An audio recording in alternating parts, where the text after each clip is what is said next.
શું કેવું આમ તમને આમ મળવાની ખૂબ ઈચ્છા હતી એટલે ભેગા થવા આવ્યા અમને મતલબ તમારો સોંગ સારું કર્યું તમારું. તો કેમ છો મારા ભાઈઓ?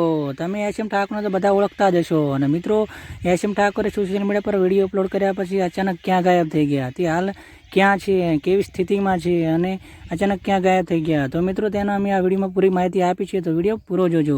તો મિત્રો, તને એશએમની વાત કરતાં પહેલાં તમને એક આ મેટર શું હતી તે જણાવી દઈએ. મિત્રો, તમને જણાવી દઈએ કે એશએમનો એક કિંજલ નામની છોકરી સાથે લવ અફેર હતો, જેના કારણે તેણે બંનેનો સાથેનો એક ફોટો ઇન્સ્ટાગ્રામ પર અપલોડ કર્યો હતો, ને જેના કારણે આ બધી પ્રોબ્લેમ થઈ હતી. જેના કારણે છોકરીના માતા પિતાએ તેના પર ખોટા આરોપો લગાવ્યા અને તેને ફસાવવાની ધમકી પણ આપી હતી, અને જેના કારણે એશએમે ખરાબ પગલું ભરવાનો પ્રયત્ન કર્યો હતો, અને તેનો વિડીયો તેણે સોશિયલ મીડિયા પર અપલોડ કર્યો હતો.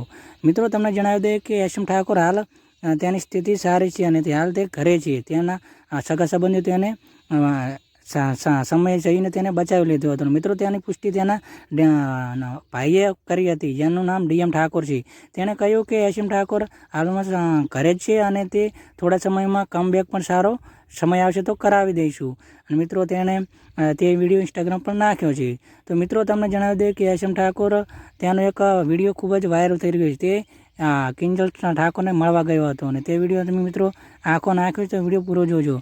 અને મિત્રો, એશએમ ઠાકોરના વિડીયો અત્યારે સોશિયલ મીડિયામાં ઘણા એવા વાયરલ થઈ રહ્યા કે એશએમ ઠાકોર મરી ગયા છે, ઓમ શાંતિવાળા અવારનવાર વિડીયો નાખતા રહે છે. મિત્રો, બધું તે ખોટું છે અને તેમાં ખોટામાં પડવું નહીં. અને મિત્રો, અમારો વિડીયો સારો લાગ્યો તો કમેન્ટ કરો અને વધારે લોકો સાથે શેર કરો, જેથી અમારા આ વિડીયો તમને સૌથી પહેલાં મળી રહે. અને નવા હોય તો અમારા યુટ્યુબ ચેનલને સબસ્ક્રાઈબ કરો.